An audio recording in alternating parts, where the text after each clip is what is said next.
En una tranquila tarde de otoño en 1992, cerca de Valencia, España, tres jóvenes amigas, Miriam, Toñi y Desiree, se embarcaron en un viaje que terminaría en tragedia, dejando una huella imborrable en la sociedad española.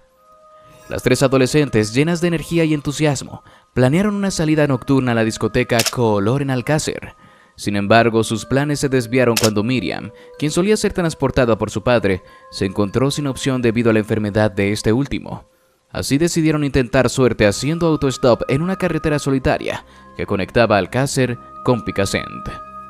Lo que comenzó como una aventura común para muchas jóvenes en esa época, se tornó en una pesadilla cuando las tres amigas desaparecieron en algún punto del oscuro camino, sin dejar rastro alguno. Y antes de continuar con este impactante caso criminal, asegúrate de suscribirte y dar like, así no te perderás ningún detalle de las historias más estremecedoras. El descubrimiento tuvo lugar en un tranquilo paraje montañoso cerca de Tous, el miércoles 27 de enero de 1993. Envolvió a España en un velo de horror y desconcierto. Mientras dos apicultores revisaban sus colmenas, se toparon con un brazo humano medio desenterrado, con un reloj de gran tamaño aún en su muñeca. Este perturbador hallazgo desencadenó un escalofriante descubrimiento: una fosa cuidadosamente excavada que albergaba los cuerpos de tres mujeres en un estado avanzado de descomposición. Los cuerpos más tarde identificados como los de Miriam García Iborra, Desiree Hernández Folch y Antonia Gómez Rodríguez estaban brutalmente maniatados y apilados uno sobre otro, envueltos en una nueva alfombra. Aunque la identificación fue un desafío debido al avanzado estado de descomposición, todas las evidencias señalaban que eran las tres amigas desaparecidas. El juez José Miguel Bort, a cargo del levantamiento de los cadáveres, declaró el caso como secreto. Junto a los cuerpos se encontraron diversos objetos, entre ellos un cartucho sin percutir y un videojuego. Sin embargo, el hallazgo crucial fue un trozo de papel reconstruido, un volante del Hospital La Fe de Valencia a nombre de Enrique Anglés Martins, quien había sido paciente de sífilis meses atrás. Esta pista se convertiría en el punto de partida para las autoridades. El camino hacia la resolución de este espeluznante crimen comenzó con los primeros sospechosos tras el descubrimiento. Un volante médico encontrado en la fosa señaló hacia Enrique Anglés, lo que llevó a la Guardia Civil a su hogar en Catarroja. Aunque Enrique, quien tenía discapacidad intelectual, no era el destinatario real del volante, su conexión con su hermano Antonio Anglés, un delincuente conocido, lo convirtió en un punto focal de la investigación. La detención de Enrique y su posterior liberación marcó el inicio de una cacería implacable por su hermano Antonio.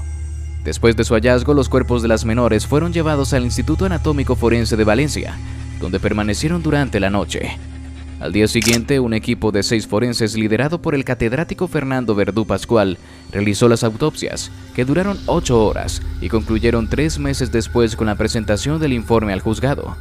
A pedido de las familias se realizó una segunda autopsia más detallada dirigida por el catedrático Luis Frontela. Se identificaron 15 pelos, de los cuales 12 no coincidían con los sospechosos. Frontela también señaló secuencias de ADN de varias personas en los pelos, sin precisar el número exacto de involucrados. Se sugirió la posibilidad de entierros en ubicaciones distintas y se planteó la hipótesis de hemorragia o sumersión en agua debido a la ausencia de livideces. El informe se entregó al juzgado 3 días antes del juicio, 3 años después de los hechos. Mientras tanto, Miguel Ricard, amigo cercano de los hermanos Anglés, emergió como una figura clave en la investigación del caso Alcácer. Su detención se produjo tras incurrir en contradicciones durante los interrogatorios y debido a su estrecha relación con Antonio Anglés, el principal sospechoso. Ricard ofreció varias declaraciones el 28 y 30 de enero, así como el 2 de marzo de 1993, en las que terminó confesando su participación en los atroces crímenes contra Miriam García, Desiree Hernández y Toñi Gómez, cometidos la noche del 13 de noviembre de 1992.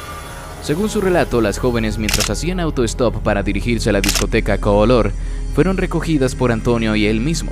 Sin embargo, en lugar de llevarlas a su destino, las condujeron a una caseta abandonada en el barranco de la Romana.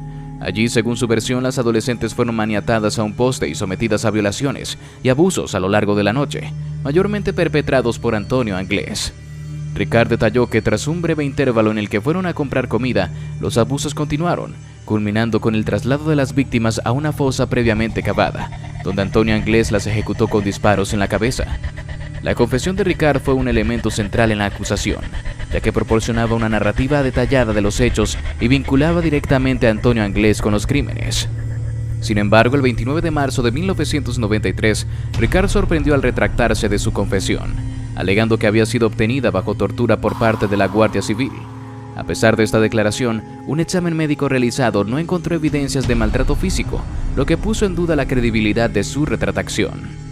El juicio contra Miguel Ricard, el único acusado formal en el caso, comenzó en mayo de 1997. Enfrentó cargos de secuestro, violación, asesinato e inhumación ilegal. El proceso estuvo marcado por múltiples tensiones y controversias, incluidas disputas entre peritos como el catedrático Luis Frontela y los forenses valencianos, quienes ofrecieron interpretaciones divergentes sobre los hallazgos en los cuerpos de las víctimas. Pese a intentos de aplazamiento por parte de la defensa, alegando la aparición de nuevas pruebas, el juicio siguió adelante. El 5 de septiembre de 1997, Miguel Ricard fue condenado a 170 años de prisión por su participación en los crímenes, además de ser obligado a cubrir las costas del juicio y a pagar una indemnización de 300 millones de pesetas a las familias de las víctimas. A pesar de la severidad de la condena, en 2011 el Tribunal Supremo confirmó la aplicación de la doctrina Parot, lo que prolongaba la duración efectiva de su pena. Sin embargo, la revocación de la doctrina Parot por el Tribunal Europeo de Derechos Humanos en 2013 cambió el curso de la sentencia. Tras cumplir 20 años en prisión, Miguel Ricard fue liberado, un hecho que generó amplia polémica y reavivó el debate en torno a la justicia en casos de extrema gravedad como el de Alcácer. En medio de estas perturbadoras revelaciones, la figura de Antonio Anglés desapareció en la huida. Los informes lo ubicaban en Portugal, pero su paradero permaneció esquivo. A pesar de las intensas búsquedas, recompensas ofrecidas e investigaciones internacionales, Antonio Anglés sigue siendo uno de los fugitivos más buscados por la Interpol. El impacto de esta tragedia no solo se limitó a la investigación. El funeral de Toñi, Miriam y Desiree, realizado 3 días después del descubrimiento de sus cuerpos, reunió una multitud en las calles de Alcácer. La conmoción fue profunda en toda España, con figuras públicas incluyendo los reyes, el presidente del gobierno y otros líderes políticos, expresando sus condolencias y solidaridad con las familias de las víctimas. El triple asesinato dejó una huella imborrable en la memoria colectiva, marcando un punto de no retorno en la historia criminal del país. A lo largo de los años, la investigación ha seguido arrojando nuevos hallazgos. En 2017, durante la grabación de un programa de televisión, un diente humano fue encontrado cerca de la fosa del crimen, aunque no pudo confirmarse su relación con las víctimas por la falta de ADN. En 2019, una pareja descubrió restos óseos en el mismo lugar, los cuales posteriormente fueron identificados como pertenecientes a Miriam García. Estos desarrollos han mantenido vivo el misterio en torno al caso, aunque las respuestas siguen siendo esquivas. El caso Alcácer también marcó un hito en la sociedad española, especialmente en lo que respecta a la cobertura mediática. Se considera que este caso, junto con la gran atención que recibió, fue uno de los principales impulsores del fenómeno conocido como la telebasura, cambiando para siempre la forma en que los medios de comunicación cubren crímenes y tragedias. Y así concluye nuestro video. Si te ha cautivado esta historia llena de misterio y tragedia, te invitamos a seguir explorando más casos como este en nuestro canal de YouTube. Déjanos tu opinión en los comentarios y no olvides suscribirte y darle like si aún no lo has hecho, para que no te pierdas nuestros próximos videos. ¡Nos vemos!